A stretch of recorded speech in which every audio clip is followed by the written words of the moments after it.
Olá pessoal, tudo bem com vocês? Bem-vindo à nossa série de vídeos de apresentação dos professores aqui do nosso departamento de Física. Eu sou o professor Jorge Kondo, faço parte da coordenação do nosso curso de Física da UFSC e a gente traz essa série para que vocês possam conhecer um pouco melhor os nossos professores de Física, o que eles fazem, a área de trabalho deles, a pesquisa, como conseguir fazer uma iniciação científica no futuro e muito mais coisas. Hoje a gente traz aqui o professor Ivan, que é nosso professor aqui do departamento, e garanto que ele tem bastante coisa legal para mostrar para a gente. O professor Ivan também é coordenador da pós-graduação de Física nossa aqui, e vamos ver o que a gente tem hoje. Professor Ivan, bem-vindo, muito obrigado por ter aceitado participar da nossa série de apresentação. E, professor Ivan, quem é você na nossa universidade? Olá, professor Jorge. Bom, primeiramente, obrigado, agradeço o convite da gente participar aqui, poder falar um pouco do que a gente está fazendo. E, primeiramente, para me apresentar, eu fiz graduação em Física aqui na Universidade Federal, de 93 a 97. Depois disso, eu fui para São Paulo, fiz mestrado e doutorado na USP, também fiz um pós-doutorado lá. E aí eu fiz um concurso para professor aqui no departamento de Física e consegui ser aprovado. E, na verdade, voltar aqui para Florianópolis foi um prazer muito grande. Eu também sou natural aqui do estado de Santa Catarina, então voltar para nossa cidade sempre é muito bom, né? Mas assim, Jorge, o que eu gostaria inicialmente de enfatizar é que essa tua ideia, essa iniciativa de ter essa conversa com os professores e com os alunos de graduação, ela é muito importante. E, assim, a primeira importância dela, no fundo, é para que os estudantes do nosso departamento, estudantes de graduação do departamento, tenham conhecimento das atividades de pesquisa que aqui são desenvolvidas e também o que dá perspectiva para eles a nível de carreira científica, né? E as atividades não só do departamento, mas da pós-graduação em Física, que no fundo fazem parte de uma coisa só.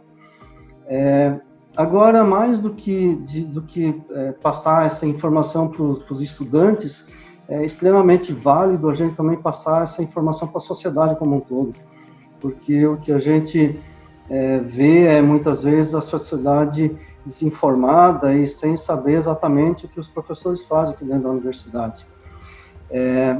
Principalmente porque muitas vezes a sociedade pensa que a gente só realiza atividade de ensino, né, ministrando aulas tanto na graduação, na pós-graduação, mas isso é, na verdade, uma das etapas, uma das atividades nossas aqui.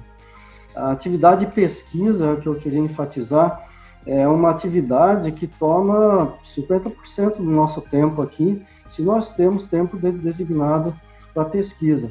E a atividade de pesquisa, ela é uma atividade de pesquisa por si só, na realização da pesquisa em si, mas também na formação de estudantes. Então, a gente contribui para a formação tanto de estudantes de graduação, de mestrado e de doutorado. E importante enfatizar é que as atividades de pesquisa, elas, na verdade, são a essência da universidade pública, né? A universidade pública, a qualidade do ensino da universidade pública é reconhecido e surge exatamente da pesquisa que aqui é realizada. Porque, então, você não é uma instituição que só transmite conhecimento, você é uma instituição que gera conhecimento também, e esse conhecimento gerado produz, você forma pessoas mais qualificadas para o mercado de trabalho e voltadas para a inovação e para o desenvolvimento de tecnologias. E, assim, só gostaria de fazer um outro comentário ainda, que é com respeito ao desenvolvimento tecnológico do país. Então, o desenvolvimento tecnológico do país está diretamente relacionado à pesquisa que é realizada nas instituições, porque a pesquisa no Brasil ela é predominantemente desenvolvida pelas instituições de ensino e pelas instituições de pesquisa públicas nesse país. Então, e sem contar que dentro das universidades, isso então é desenvolvido dentro dos programas de pós-graduação.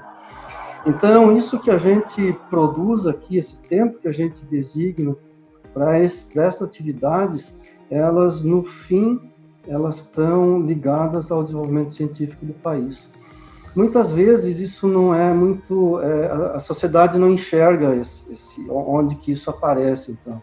Então só para dar um exemplo, uma atividade que na verdade é uma atividade forte no país, o Brasil é reconhecido por isso, que é o agronegócio. Vale aqui lembrar que a evolução do agronegócio nos últimos 20, 30 anos aqui no Brasil, que fez com que o agronegócio brasileiro, reconhecido mundialmente por ser um agronegócio de ponta, ele deve-se à pesquisa desenvolvida tanto na Embrapa e nas instituições de ensino superior, nas universidades públicas, onde foram desenvolvidos novos processos, novos produtos, novas plantas, né, desenvolvimento genético, e isso tudo propiciou no que o Brasil é hoje, em termos de agronegócio a nível mundial. E então é fácil imaginar, bom, mas é claro que isso tudo custa dinheiro, manter a universidade custa dinheiro, manter os programas de pós-graduação custa dinheiro, investir em pesquisa custa dinheiro, só que isso dá retorno. Os dados que se conhecem é que o retorno é de 10 vezes o dinheiro gasto.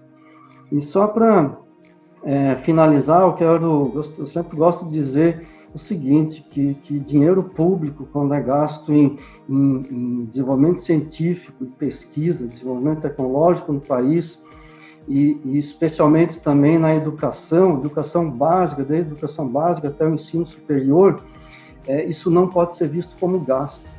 Isso, na verdade, é investimento. Então, investimento em educação, em desenvolvimento científico, isso é que gera a riqueza do nosso país no futuro. Então, a gente tem que ter isso em mente e valorizar isso, certo? É importante a gente deixar isso claro. Professor, muito obrigado pelas palavras aí. Eu acho que essa junção que a gente está fazendo da pós-graduação e da graduação, né, da coordenação da graduação, é super importante, porque a gente produz a mão de obra da graduação, a gente está formando alunos, e quanto melhor for a qualidade dos alunos que a gente forma na graduação, melhor será a qualidade dos alunos que também vão fazer uma pós-graduação, um mestrado, um doutorado, um pós-doutorado, e mais rapidamente vai desenvolver a ciência, né, especificamente aqui no nosso caso, a física no nosso país. Muito obrigado, eu acho que a gente vai continuar por um bom tempo com essa junção entre graduação e pós-graduação para que a coisa evolua, tá bom? Eu acredito que o professor Ivan fez uma apresentação para a gente com a sua área de trabalho. A ideia é que a gente consiga, né, com que os alunos se interessem em fazer uma iniciação científica, depois uma pós-graduação, quem sabe, né? E eu acho que... Vamos para a sua apresentação, professor? Vamos lá. Vamos lá. Bom, pessoal, então agora eu gostaria de falar um pouco sobre as atividades de pesquisa que a gente desenvolve. Na verdade, eu vou dar um panorama sobre as atividades de pesquisa desenvolvidas aqui no grupo de pesquisa. E, assim, o nosso grupo de pesquisa ele é o Laboratório de Optoeletrônica Orgânica, Sistemas Anisotrópicos. Além de mim, também fazem parte do grupo de pesquisa a professora Marta e a professora Juliana. E no grupo aqui, o nosso foco, né, que concentra todas as atividades, gira em torno da eletrônica orgânica. Então, eu vou falar um pouco para vocês sobre eletrônica orgânica e as suas aplicações, e espero que seja interessante. Bom, em termos de aplicações, já para vocês saberem, terem uma ideia do que eu vou falar, então, assim, esse dispositivo aqui é o novo celular da Samsung, é o Galaxy Flip, e vocês veem, talvez vocês até já viram no mercado, ele é um dispositivo que ele é completamente dobrável, e a tela de OLED, de dispositivo orgânico emissor de luz, ela está ali dentro e ela é completamente dobrável. Aqui do lado, esse outro dispositivo também é um dispositivo da Samsung, onde fica nítido que a tela dele é um slide, é como se fosse um pedaço de papel completamente dobrável, mas que tem uma definição gigantesca da qualidade de imagem que ele transmite. Aqui embaixo, do lado direito, tem uma célula fotovoltaica orgânica, e ela é completamente dobrável, ela é transparente, ela é muito fina. E aqui do lado já ilustra um tipo de aplicação que dá para vislumbrar com esse tipo de dispositivo, que é você colocar essa célula fotovoltaica numa mochila, e aí você pode andar no sol com a mochila e carregando o celular que está aqui do lado.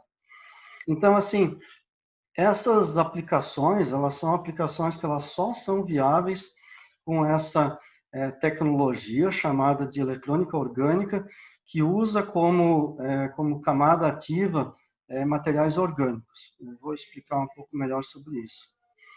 Aqui ainda tem outros exemplos. Essa aqui é uma tela de uma TV da LG. Essa TV vê que tem aqui que ela tem menos de 1 milímetro de espessura e 1,9 quilogramas, ela tem 55 polegadas. Ela é praticamente um adesivo que está na parede, que pode ser dobrável, e ela tem uma qualidade gigantesca de cor. Isso aqui é uma TV que ela já está no mercado, aqui no Brasil ainda não vi, mas no exterior ela já está no mercado. Aqui do lado é um dispositivo, assim, um protótipo, vê que tem uma menina, inicialmente ele é transparente, mas quando se aplica uma tensão, ele vira uma lâmpada. E esse tipo de sistema vislumbra você ter aplicações desse tipo, onde você tem uma janela na sua casa, privilégio quem tem uma vista como essa, né, uma janela virada para um lago, mas que durante o dia ela é uma janela e à noite você acende e essas lâminas elas viram lâmpadas. E outro dispositivo é a possibilidade de você ter dispositivos transparentes, como esse exemplo desse monitor da LG. E aqui do lado esquerdo é um protótipo de um transistor, que é um transistor também flexível e transparente. Bom, esses aqui são exemplos de aplicações, algumas coisas já estão no mercado, como vocês podem ver, os dispositivos OLEDs, as telas da geração Galaxy da Samsung são todas de OLED, e dispositivos como esse aqui. Os dispositivos fotovoltaicos eles também já estão no mercado, e a tecnologia de transistores aqui é uma tecnologia que está mais no início. Mas o interessante da gente, quando a gente vai avaliar essas coisas, é a gente ver uma evolução quando se pensa em termos de iluminação. Então vejam que, inicialmente, nos primórdios você tinha, bom, antes da vela era o fogo ainda. Depois tem a vela, aí apareceram as lâmpadas incandescentes. Na década de 80 apareceram as primeiras lâmpadas fluorescentes.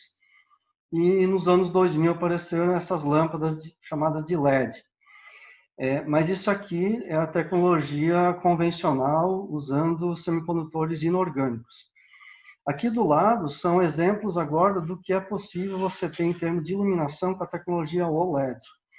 Isso aqui são todos dispositivos que já existem, são produzidos pela LG, e isso aqui é praticamente um adesivo, é uma folha que você pode colar na parede, e isso vira uma lâmpada se você aplicar, né, acender e ligar na tomada. Aqui embaixo, os arquitetos adoram esse tipo de coisa, porque os arquitetos então podem imaginar diversas formas e contornos com lâminas muito finas e que são lâmpadas. O interessante de analisar nessa história é que, no fundo, a gente migra de uma iluminação que inicialmente era uma iluminação pontual.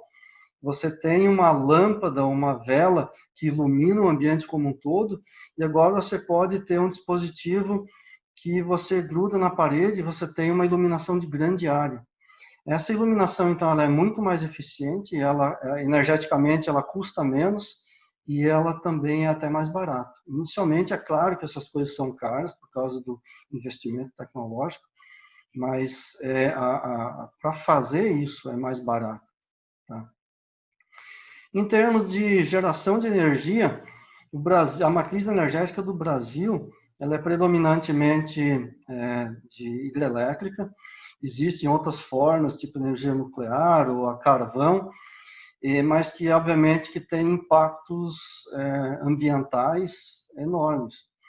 Aí aqui tem uma planta de células fotovoltaicas, mas inorgânicas. Vê que elas são gigantescas, elas são extremamente eficientes, mas elas são rígidas, grossas e pesadas. O que a tecnologia fotovoltaica orgânica vai trazer são coisas desse tipo. Painéis extremamente finos, a eficiência deles não chega a ser como do sistema inorgânico, mas o nicho, o foco de aplicação é outro.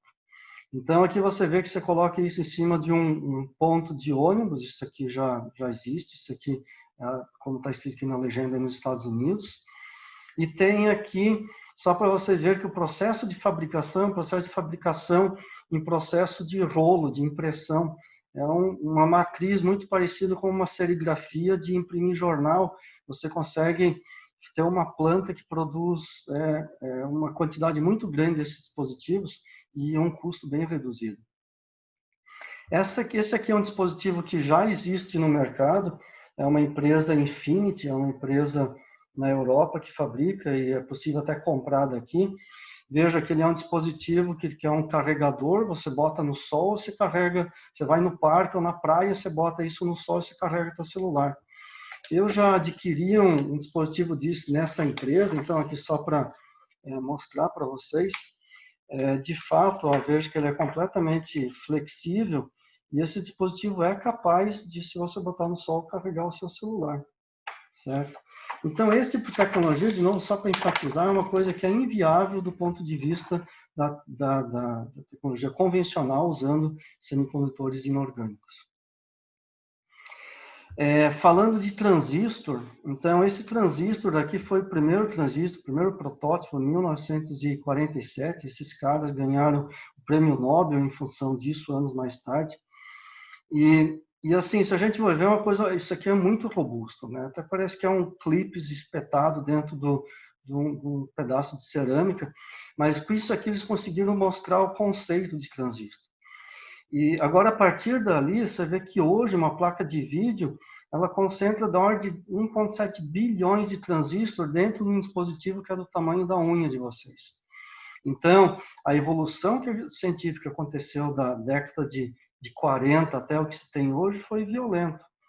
E de novo, essa nova tecnologia de transistor usando semicondutores orgânicos agora propõe que você tenha dispositivos finos, flexíveis, inclusive transparentes. Então, assim, isso aqui é só para dar uma ideia da evolução que essa tecnologia proporciona e em que pé que a gente já está hoje. E aí eu vou agora tentar explicar um pouco melhor como que funcionam esses dispositivos rapidamente. Também não vou me alongar, porque a ideia é só ser uma parte informativa, e obviamente que quem tem interesse pode entrar em contato depois. Pois bem, em analogia com semicondutores inorgânicos, os semicondutores inorgânicos são caracterizados por possuírem uma banda de condução e uma banda de valência. Existe uma diferença de energia entre essas duas bandas, e se essa diferença de energia é muito grande, então é praticamente impossível você jogar um elétron da banda de valência para a banda de condução, e esse material é um isolante como uma cerâmica, como uma borracha, como aquele polímero que está em volta de um fio de eletricidade, aquela capa de polímero. Agora, o que é um condutor? Um condutor é quando essa diferença, esse gap é tão pequeno que essas duas bandas estão praticamente sobrepostas, e aí os elétrons estão completamente livres para fluir, e em qualquer diferença de potencial muito pequena, você gera uma corrente. E isso, então, é um condutor. Um condutor como o fio de cobre, o fio de alumínio que você usa na sua casa. Agora, o que é o semicondutor? O semicondutor é um material que tem uma diferença de energia entre essas duas bandas, que a partir de algum tipo de estímulo óptico ou elétrico, você consegue promover elétrons da banda de condução para a banda de valência e aí gerar uma corrente. Então, isso são semicondutores inorgânicos. Quando a gente fala de orgânicos, existe uma equivalência Só que agora, nos orgânicos, nós não estamos falando de um sólido cristalino constituído de átomos, a gente está falando de moléculas. Então, as bandas de condução e bandas de valência são convertidas nesses níveis, nesses orbitais moleculares ocupados e desocupados, que ganham o nome de HOMO e LUMO. Então, essas são as bandas de energia, no caso de orgânicos. E as transições entre essas bandas de energia que refletem nos processos de absorção e emissão, os processos fotofísicos dos materiais. Então, aqui eu coloco aqui como busca, para quem tiver interesse de pegar mais informações, simplesmente botar num site de busca, no Google, essas palavras-chave em inglês ou em português. Em inglês, em geral, você tem uma gama maior de informação, mas com isso aqui você vai conseguir se informar melhor. Agora, como exemplo, eu trago aqui essa foto para mostrar o efeito de fotoluminescência. Então, a fotoluminescência, ela, na verdade, é uma transição eletrônica entre esses dois níveis de energia, o nível HOMO e o nível LUMO. Então, no caso da fotoluminescência, você dá energia para esses elétrons saírem da banda de valência para a banda de condução. Esse é um estado que não é um estado estável, e quando esses elétrons relaxam novamente para o seu estado fundamental, essa energia ela é convertida em luz emitida. Então, essas cores aqui são justamente moléculas orgânicas que estão sendo iluminadas com luz ultravioleta, e você consegue ver aqui nitidamente que você consegue ter moléculas que emitem do azul até o vermelho. E com isso permite que você construa um dispositivo que trabalhe no padrão RGB, que é o vermelho, o verde e o azul, e aí você consiga produzir uma tela de um celular ou uma TV, por exemplo. Certo? Então, bom, mas o que são os materiais orgânicos? Os materiais orgânicos, eles, por definição, eles possuem na sua composição hidrogênio e carbono. Os naturais são produzidos pelos seres vivos ou plantas, e os artificiais, que são produzidos pelo homem, eles são sintetizados. Em dispositivos eletrônicos, a grande maioria dos materiais eles são sintetizados por grupos de síntese química e que buscam encontrar materiais para otimizar essas propriedades fotofísicas. E o que se chama chave da eletrônica orgânica é isso que se chama de conjugação molecular. Eu também não vou entrar em detalhes, mas assim isso está associado a uma alternância de ligações duplas e simples entre átomos de carbono. Como, por exemplo, nessa aqui, que pode ser ilustrado como uma cadeia polimérica, onde você tem ligações duplas e simples entre átomos de carbono, ou até mesmo num anel benzênico, onde você também tem alternância de ligações duplas e simples do átomo de carbono. Para quem tem tiver curiosidade, simplesmente numa busca na internet, colocando essas palavras-chave, vocês também ganham mais informações, mas eu volto a dizer, quem tiver interesse pode entrar em contato com a gente. Bom, então aqui é só para dar exemplos de materiais orgânicos. Então, esses materiais são os materiais que nós trabalhamos aqui no laboratório. Então, são os polímeros. Isso aqui é um exemplo de um polímero. Um polímero, eles são chamados de macromoléculas. Eles são moléculas gigantescas. Elas são moléculas desordenadas. Uma visão mais típica de um polímero é um prato de espaguete, onde você tem cadeias que são completamente noveladas. Então, um polímero, ele é, em princípio, amorfo. Ele não tem como um todo uma estrutura cristalina, mas ele é formado por partes cristalinas e partes amorfas. Mas é um espaguete. Então, você tem moléculas pequenas, que então, em termos de estrutura, elas são rígidas, mas elas são muito pequenas. Você tem os complexos orgânicos, onde você tem complexos orgânicos em volta, ligados quimicamente a átomos metálicos, ou no caso aqui, terras raras, como o átomo de térbio. E esses complexos, eles são muito utilizados em OLEDs, que são os diodos orgânicos emissores de luz. E ainda tem os cristais líquidos, que é uma vertente muito forte aqui no grupo de pesquisa, trabalhar com cristais líquidos, com essa forma mais em formato de disco, e essa forma mais alongada, como uma caneta, eles têm aplicações específicas, mas a grande vantagem dos cristais líquidos é que você consegue ordenar esses materiais, a partir do ordenamento deles, melhorar e otimizar as propriedades optoeletrônicas deles. Eu também não vou entrar em detalhes aqui, simplesmente para não me alongar, mas volto a dizer que no site do nosso grupo de pesquisa vocês encontram várias informações e também podem entrar em contato. Agora eu quero só rapidamente falar o que são esses dispositivos. Então, o diodo orgânico emissor de luz, conhecido como OLED, que vem de Organic Light Emitting Diode, ele é constituído com camadas orgânicas, que são ensanduichadas no meio de dois eletrodos. Um deles tem que ser transparente. Essas camadas elas são muito finas, elas são da ordem de 1000 vezes menor do que a espessura de um fio de cabelo, mais ou menos. Então, o processo de fabricação dessas camadas requer conhecimento, requer infraestrutura, mas a gente trabalha com esses materiais aqui. Mas a ideia básica de um diodo emissor de luz é que, no caso das moléculas que eu mostrei lá atrás, a excitação das moléculas para ir para um estado de mais alta energia e decair emitindo luz, naquele caso ela é por fótons. Você joga luz em cima e obtém luz em outro comprimento de onda. Você joga luz ultravioleta que não enxerga, e aí você ganha emissão na região do visível, do azul até o vermelho.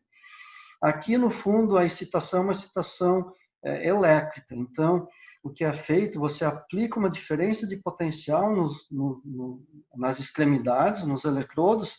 Com isso, você injeta cargas dentro do teu sistema, cargas positivas de um lado e cargas negativas do outro, e essas cargas elas vão se encontrar. A ideia é que o ideal é que elas se encontrem na camada emissora, e aí você tenha a formação daquele par elétron-buraco, que é a mesma coisa quando você joga luz e você promove um elétron da banda de condução, da banda de valência para a banda de condução. Só para esclarecer, quando a gente fala um buraco, na verdade, é uma ausência de um elétron. Por definição, o elétron ele tem carga negativa, então o buraco, por definição, ele tem carga positiva, mas ele nada mais é do que a ausência de um elétron.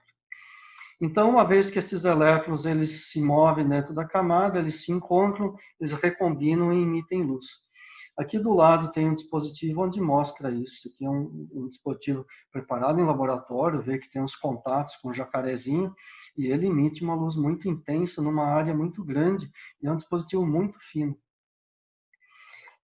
O outro dispositivo, então, é a célula fotovoltaica.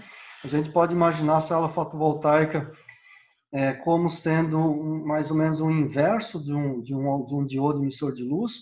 No diodo emissor de luz, você aplica uma diferença de potencial e você quer extrair luz. Na célula fotovoltaica, você joga luz em cima dela e você quer extrair uma corrente, você quer ter uma diferença de potencial gerada. Então, aqui, de novo, você tem as camadas orgânicas aqui dentro. Eu não vou entrar nos detalhes, mas assim, você necessariamente tem que ter dois tipos de materiais, um material chamado aceitador de elétrons, um material chamado doador de elétrons. Esses materiais eles têm que absorver luz, a ideia é que eles absorvam luz na faixa do visível, especialmente na irradiação solar, e aí a luz gera dentro do material aquele par elétron-buraco, e esse par elétron-buraco ele deve caminhar até a interface entre esses dois materiais, onde um é doador, o outro aceitador. Essa interface é responsável por separar essas duas cargas. Uma vez que você consegue separar as cargas, então essas cargas elas são transportadas e coletadas pelos eletrodos. Então, no fundo, você tem um caminho mais ou menos inverso da célula do dispositivo emissor de luz, onde você joga luz e você extrai carga. É claro que existe toda uma engenharia para você tornar esse material mais eficiente possível. Mesmo assim, mais eficientes materiais ainda está distante dos inorgânicos. Mas, de novo, o foco, se a gente for pensar, não é querer substituir o inorgânico que funciona bem, mas são os nichos que você consegue atingir com dispositivos finos, flexíveis e transparentes que a eletrônica convencional não consegue. O último dispositivo é o transistor, e o transistor, só para deixar claro, qual que é a função do transistor dentro do dispositivo eletrônico. Ele é responsável por controlar a passagem de corrente ou não e para modular a intensidade dessa corrente. E para isso você tem que ter, então, 3 eletrodos. No caso dos diodos e das células solares, tem 2 eletrodos, que você tem 3. Esse eletrodo chamado de gate, que é a porta, e outros 2 eletrodos, que é a fonte e o dreno. Na verdade, a corrente ela transita entre a fonte e o dreno, mas ela é modulada pela diferença de potencial que é aplicada no gate. Aqui no meio tem o material semicondutor. Aqui eu também não vou entrar nos detalhes exatamente como que ele funciona, mas se vocês procurarem na internet, tiverem dúvidas, é só entrar em contato. Mas no fundo, assim, no geral, falando desses 3 dispositivos, em que a gente enxerga que quem executa o papel dentro deles, quem é a camada ativa, são as camadas de semicondutores orgânicos, tanto no diodo emissor de luz, como no fotovoltaico, como no transistor. Então, onde reside a pesquisa a nível científico, né? Não da gente, não é do Brasil, mas a nível mundial, reside em buscar novos materiais que sejam mais eficientes nesses processos e também investigar e procurar propor novas estruturas de dispositivo que tornem esses dispositivos mais eficientes. Então, bom, dito isso, eu vou rapidamente só falar ainda de uns trabalhos que foram desenvolvidos aqui no grupo. Esse primeiro trabalho é um trabalho que foi desenvolvido em 2013, em colaboração com o professor Hugo Galhardo e o professor Edward Westphal, aqui do Departamento de Química da UFSC. Esse trabalho ele foi capa dessa revista, que é uma revista internacional, bem qualificada.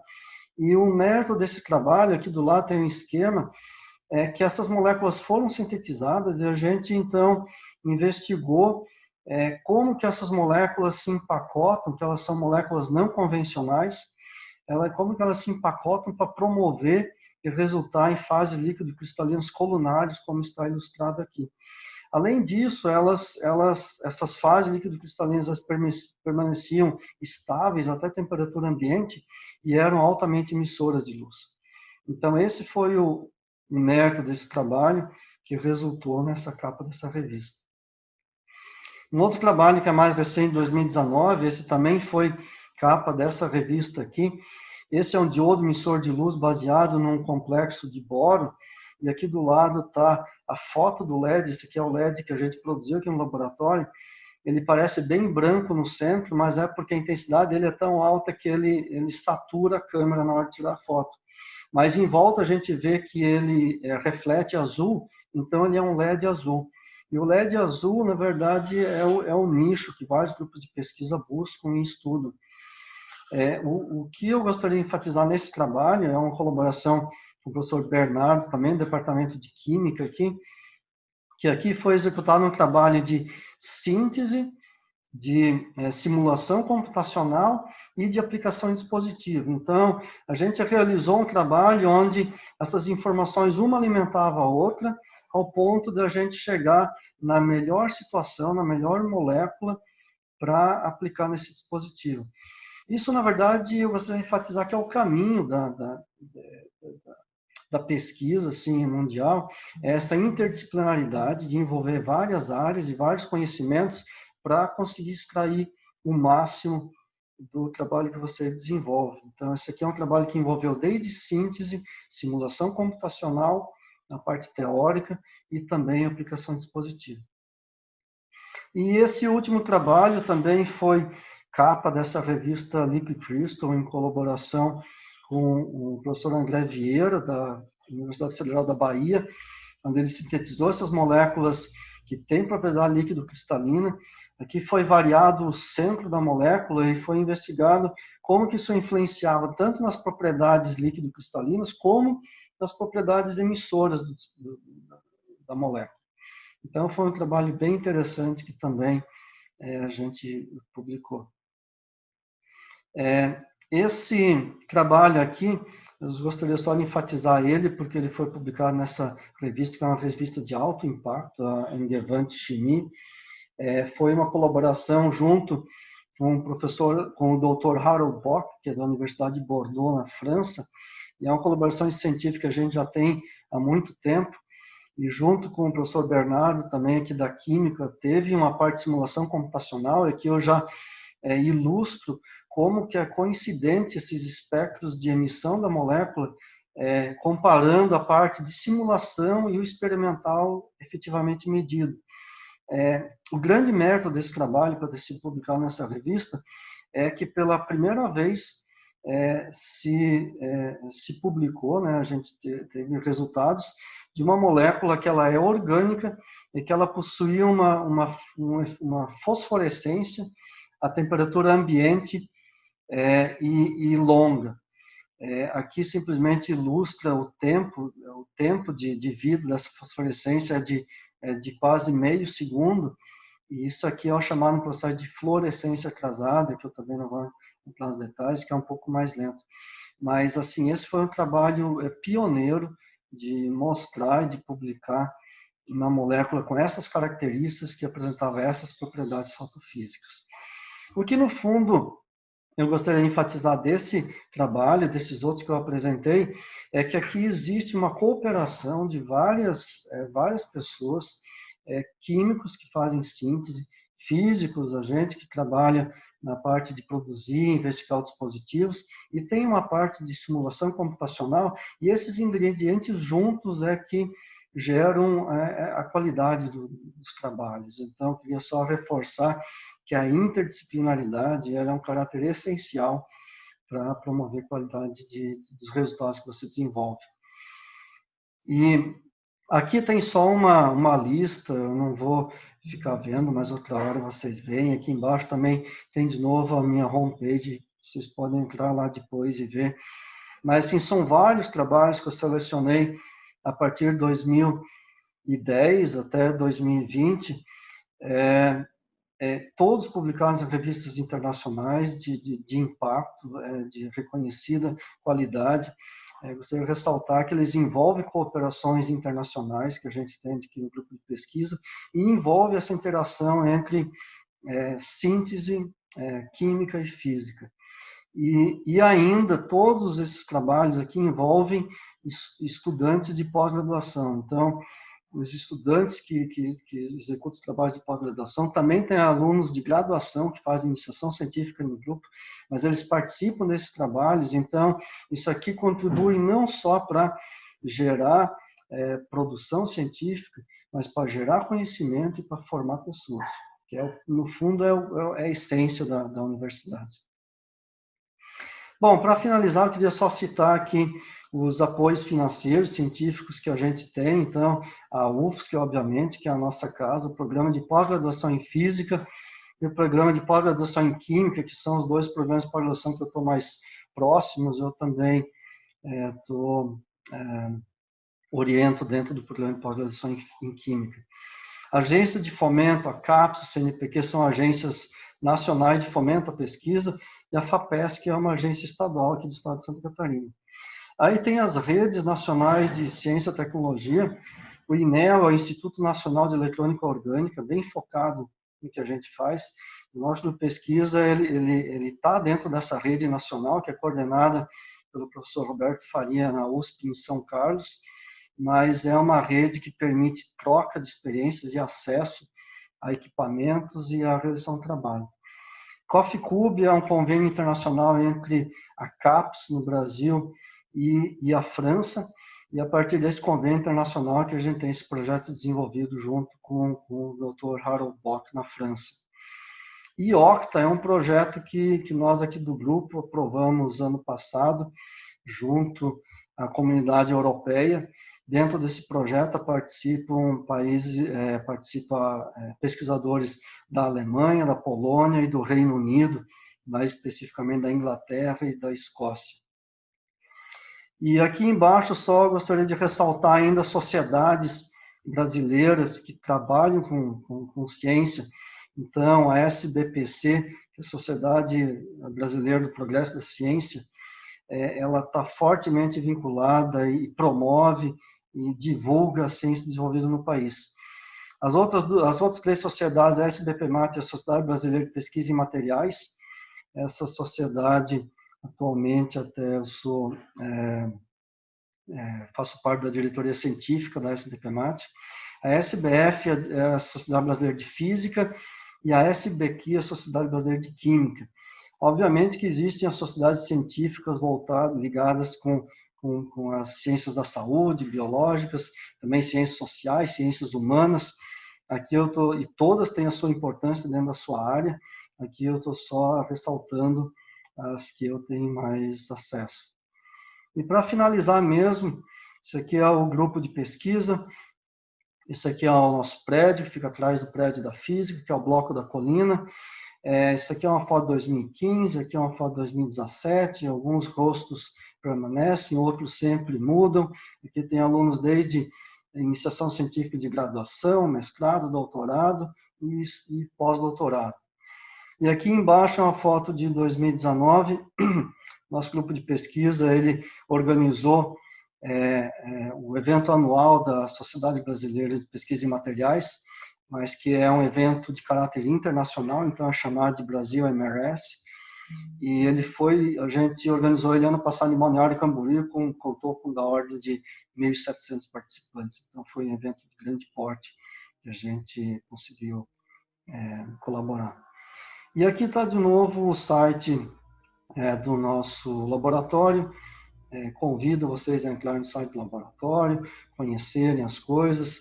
E para finalizar, só dizer que as portas aqui estão sempre abertas e convido vocês a virem visitar, quem tem interesse. E a gente está disposto a colaborar com as pessoas. Bom, obrigado, professor Jorge, pela oportunidade. Foi um prazer falar aqui com vocês. Tá. Oi, Ivan, eu fico muito feliz que a gente tenha um grupo de pesquisa tão grande numa área tão importante para a gente no dia a dia, né? Porque tecnologias de OLED, LED, fotovoltaica, transistores, né? Tá basicamente em tudo que a gente toca no nosso dia a dia, né? Desde na luz que a gente acende, na TV, no telefone, na internet, no computador, tudo basicamente está utilizando essas tecnologias. Então é fundamental que a gente tenha isso no nosso departamento e melhor ainda que seja numa área tão importante assim, né? Uma outra coisa que eu acho interessante é que a discussão que se tem aí, né? Se falou em banda de condução, banda de valência, transições, buraco, elétron, tem bastante coisas interessantes aí. Então, para o aluno que ficou um pouco na dúvida, o que é isso? Calma, respira. Que se você estiver no curso de física, você vai ver essas coisas, você vai aprender, você vai ter toda a construção do conhecimento do básico até chegar nesse nível aí. É claro que o professor apresentou para a gente aqui uma pesquisa de última geração, né, o que se faz internacionalmente, é isso que traz a universidade como um poder tão grande para o desenvolvimento científico. Mas calma, que a gente chega lá. Ô Ivan, eu queria fazer uma pergunta para você, mas é o seguinte, a gente tem agora, né, no nosso curso de física, todo ano entram aí por volta de 100 alunos entre licenciatura e bacharelado. Então, a primeira pergunta de duas é, o que você tem para dizer para esses alunos que acabaram de entrar na universidade agora e começaram a fazer o primeiro semestre do curso de física, física 1, física 2, tem alguma palavrinha aí para eles? O que eu gosto de dizer para os estudantes quando eles chegam eu já vivenciei isso, né? Nós dois, né? A gente já foi aluno uma vez na vida e a gente sabe que quando se chega na universidade é um baque muito grande. Primeiro, porque a gente é muito mais exigido aqui do que é exigido enquanto a gente é aluno de segundo grau. E segundo, porque a gente tem que reaprender a estudar. A forma como a gente estudava no segundo grau, que muitas vezes é só reproduzir exercícios, agora muda de patamar. Agora você não basta saber reproduzir, você tem que entender o que está acontecendo para poder aplicar isso em problemas que são fornecidos. Então, esse baque inicial existe. O que eu digo, primeiro eu quero dizer para os estudantes que entram, não desistam. não desistam e se sintam estimulados a continuar no curso de Física, porque existe uma luz no final do túnel. E a luz no final do túnel, a carreira científica, ela é uma carreira estimulante. É uma carreira estimulante porque você pode estar trabalhando em coisas que você vê no teu dia a dia. Na verdade, essa que é a motivação de um estudante de Física. Está estudando e conseguindo explicar os fenômenos que você vê no dia a dia. Mas tudo bem, então uma vez que você ingressa no programa, você está tendo dificuldades, não desistam, vão adiante. Em algum momento você pensa, mas eu não estou enxergando nos meus estudos onde eu posso aplicar isso. E agora fica a segunda dica, busquem, se informem e vão procurar grupos de pesquisa dentro da instituição. Então, agora, assim, só falando em termos de pesquisa, né, no departamento de Física, no programa de pós-graduação em Física aqui, nós temos a grande, diria assim, vantagem, o grande mérito que a gente tem aqui, nós temos todas as áreas do conhecimento dentro do departamento de Física. Isso não acontece em outras instituições. Tem outras instituições que têm 1, 2 ou 3 áreas, mas aqui nós temos desde astrofísica, passando por física da matéria condensada, que é a minha área, que é uma área bem aplicada, tem a área de teoria de campos, física nuclear e ainda ótica quântica e física atômico-molecular. Então, tem todas essas áreas. A minha dica é aos estudantes, quando você chega, está no segundo, no terceiro semestre, não deixem de buscar informação, visitar esses grupos de pesquisa e buscarem uma oportunidade para realizar uma iniciação científica, para você ver o que você pode fazer, inclusive para você identificar suas habilidades, suas áreas de interesse, e para você continuar seus estudos. Eu garanto para vocês que todos os professores vão se sentir extremamente felizes de receber vocês e oportunizar vocês a participar de uma atividade de iniciação científica dentro dos seus grupos de pesquisa. Ivan, obrigado. Eu acho que é isso mesmo. O curso de Física não é um curso tão trivial, a gente tem que reaprender a aprender, né, de novo. Mas está aí. É bastante recompensador depois, né? Você, aluno, né, que é nosso aluno de Física, que seja da graduação, da pós-graduação, ou pretende fazer Física, acompanhe o nosso canal, se inscrevam no nosso site, tá? Acompanhe aqui o Twitter, o Instagram e o YouTube, que a gente vai postar cada vez mais informação para vocês lá, tá bom? Professor Ivan, muito obrigado pela tua participação, espero que a gente possa de novo fazer esse bate-papo aqui no futuro, falando sobre uma pós-graduação específica em Física da UFSC, beleza? Obrigado, Ivan, até mais, tchau, tchau. Obrigado, professor, tchau.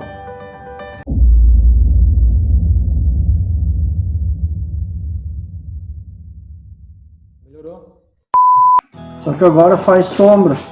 Não, mas tá bom. Ô, Marta, você tem que fazer um pra nós também, hein? Vamos marcar. Vamos. Tá. Bom, vamos tentar fazer essa... Ô, Ivan, deixa eu te falar. Não fica nervoso se no final das contas não funcionar. Não dá como eu imaginava. Não, eu só mais ou menos tinha pensado mais ou menos o que falar, e daí vamos ver. Se não dá certo a primeira vez, a gente faz de novo. Eu acho que a ideia desse negócio é mais a honestidade, entendeu? Honestidade e a vontade que a gente tem de, pelo menos, passar essa informação para quem estiver interessado. Tá.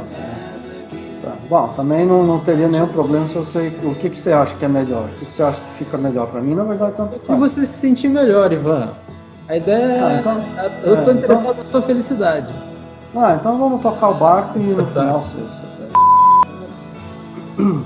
deixa eu ver, quando eu passo o mouse assim, vê aí também, né? Tudo que... Tá, então beleza.